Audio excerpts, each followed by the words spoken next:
A good education should produce people who are capable of thinking. All right. Ours doesn't do that. Critical minds, ours doesn't do that. All right. It's a question of jump. Nobody asks, why should I jump? We should train our people in such a way they can adapt to situations and the trainability.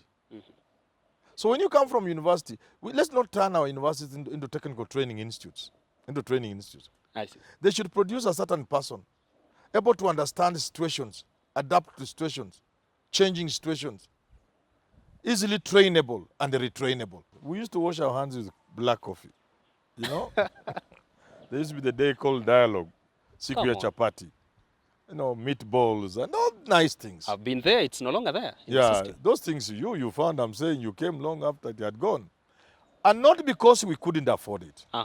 Because somebody in the IMF told us, let us go into structural adjustment programs. And one of the victims was dialogue.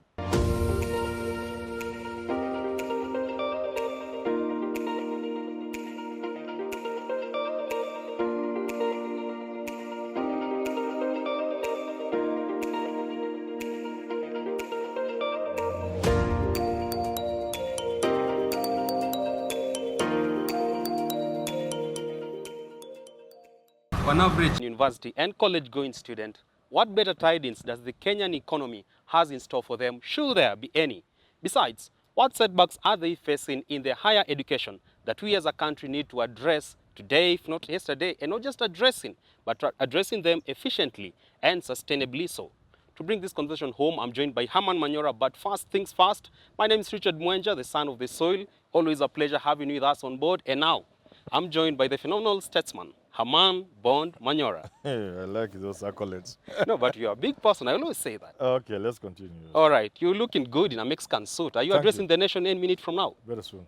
I see. Yes, thank you. All right. Today we are talking about matters Kenyan economy and how university students are relating to it. Of course, there has been an ongoing debate about the cost of living in the country, and that particular lot has been affected in considerable margins. Now, let's start with the issue of bureaucracy in administration of public universities. We've seen this come with a cost component attached to it, as well as now the time-consuming element. What would you say about this thing of bureaucracy in administration of public universities? You know, public universities, like any other state body, are not run in the best way. They are run in the Kenyan way. And I've always said this. If you want to change the way we run things in this country, we must move away from the one-man show to a collegial kind of arrangement. So that the vice-chancellor ought to be just first among equal, among those who run the university. All right. In serious universities, Senate is an all-powerful body. No decision, nothing takes place in a serious university without the Senate saying. All right. Even if it is building, you must involve Senate because whatever building you come up with, whatever structure, must contribute towards the core mission of the university, which is teaching, research, and community service. So you cannot say this one has nothing to do with Senate. We want to put up a building. Who are you putting up that building for? So one, the bureaucracy is there, testimony of what we do in this country. Just like you find every pastor not doing well, you'll also not find our university doing very well. Now, does this explain the case of unrest among lecturers and students that has led to many strikes on and off? Some of the strikes and issues of unrest have sometimes not much to do with the university, least of all the vice-chancellor. I see. It is bigger than the vice-chancellor. It is not the vice-chancellor who pays salaries. Salaries come from the exchequer. So in terms of delay, in terms of amounts of monies people are paid and allowances, in terms of delays in disbursements, in terms of approval of things, even CBA, you find it is SRC, minister in it. So sometimes most of the problems cannot be pinned on the vice-chancellor or his administration. And to our esteemed audience, just to make it clear, in this particular edition, we're talking particularly about those under government sponsorship. Perhaps are you talking about public universities? Now, the housing crisis has become a bigger, bolstered into a nightmare for many. For those living off campus, they have to trade off their security vis-a-vis now the housing prices. these very state colleges are, I mean, kind of blessed with landmass. Do you say that we can't really leverage on such landmass and come up with efficient housing facilities for the You know, children? we are mushrooming universities, but we have refused to grow. Uh-huh. We still tie admission to bed space. Uh-huh. And the moment that was no longer tenable because our appetite for university education meant that you will admit more students than the bed capacity of any university in this country. It began to mean that students will go out to look for accommodation. All right. And we were not prepared for that. Many years later, we are still not prepared. But we were looking at this as if it was a new thing. It's not a new thing. It's not a new phenomenon. Uh-huh. Very few universities bother with where students eat, what they eat and where they sleep. But we have so much idle land in those Yeah, very that's what I'm universities. saying. If we had, for example, like I agree with you, but when they look at idle land, they don't look at it in the manner I want them to look at it. You want them to look at it in the traditional manner. All right. That because our university has land, it should construct. No. You can go into partnerships with the people. You see? Who then will construct houses, hostels with kitchens and all other amenities. Uh-huh. And the students will use this on a commercial, in a commercial way. Like the Kwetu residents. But with the condition that the entrepreneur will not be allowed to exploit the students. That's how the university comes in. Okay. Yeah. All right, talking about financing education, in one of our editions, we were talking about the survey done by the National Households Budget Service, and saw that many households are spending at least 30% of their income on financing education, particularly so for those in college. Would you say that they are getting value for their money with the fees increasement that has come on board in many of these public universities? I have said this repeatedly. Uh-huh. Kenyan education doesn't look to me to be serious education. Uh-huh.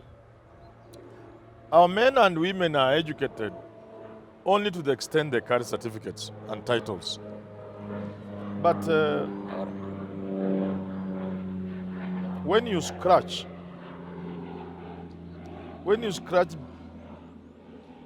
beyond the paper on which the title and certificate is written, there's nothing. It's empty. I see. So our education leaves a lot to be desired. All a right. lot. A good education should produce people who are capable of thinking. All right. Ours doesn't do that. Critical minds, ours doesn't do that. All right. It's a question of jump. Nobody asks, why should I jump? Okay. If they were to ask, they will ask how high. All right. Good education should produce the why generation. People who ask why. And come up with solutions later on. And come up with solutions. People who will create jobs, not look for jobs. This is a young country. There's a lot of potential in Kenya and Africa. Why are we still talking about employment and employment of graduates? Nobody thinking about the open market. I've said it in one of your shows. Yeah, true. If we produced graduates in some areas in this country with Southern Africa in mind, you know, Malawi, Zambia, Mozambique, Botswana, Namibia, Lesotho and so on. Lesotho. If we produce some graduates with those countries in mind, for 30, 40 years, we will have a deficit of labor in this country. Talking about labor market, we've seen the transition from now university and colleges now to the labor market has been a frustrating one for so many. You've been a career teacher. What will you advise these very same students on how they can go about it, not to have the arduous tasks that others have experienced before? The nexus, the connection between training and market has always been a tricky one. Across the world.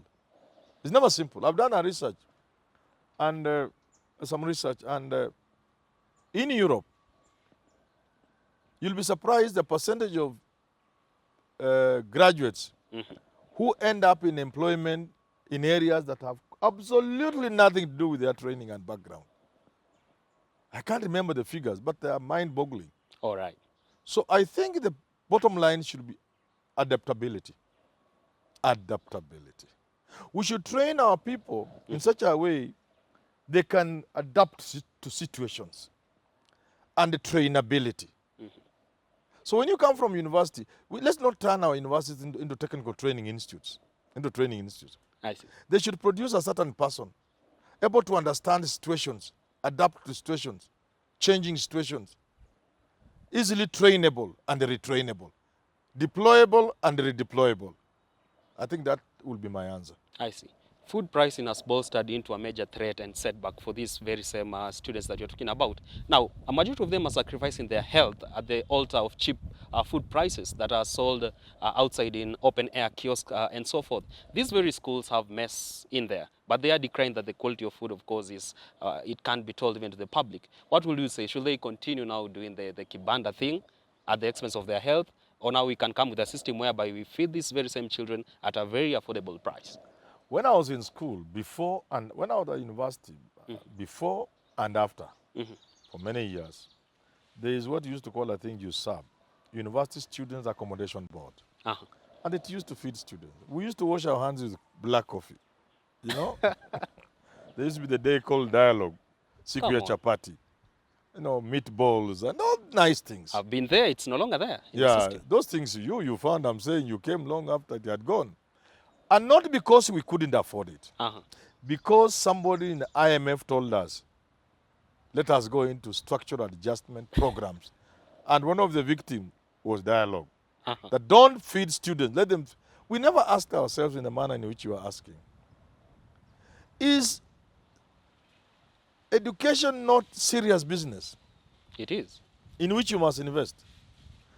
At the point of a human being, when you are engaged in business of learning, the body requires to be fed well.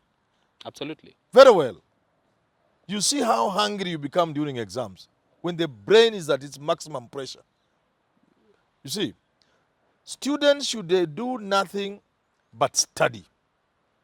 Anything stands in their way, like the daily chores of looking for skuma wiki and cooking in the hostel, which is risky and dangerous, and making children get married earlier than they should have been married, and engaging into all sort of immorality to sustain that lifestyle. We must stop this. Students today spend a lot of their time not studying but looking for survival. Yeah, it's happening. Which is really bad. You've been there, you know what I'm talking about. Yeah. So the question we must now ask ourselves, how difficult is it for this country to ensure that our students feed well? How difficult is it for us?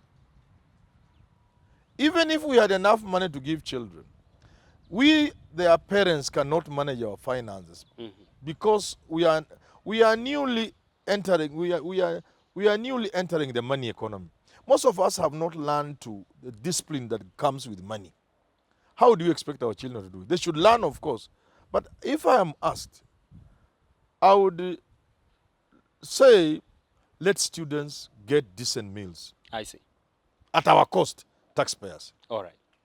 That's what I would say. Well, at that point, we go to our fan of the week, University of Nairobi, medicine and surgery student, John Kamau. John Kamau, habari yako hapo katika medicine. We are happy that you are with us.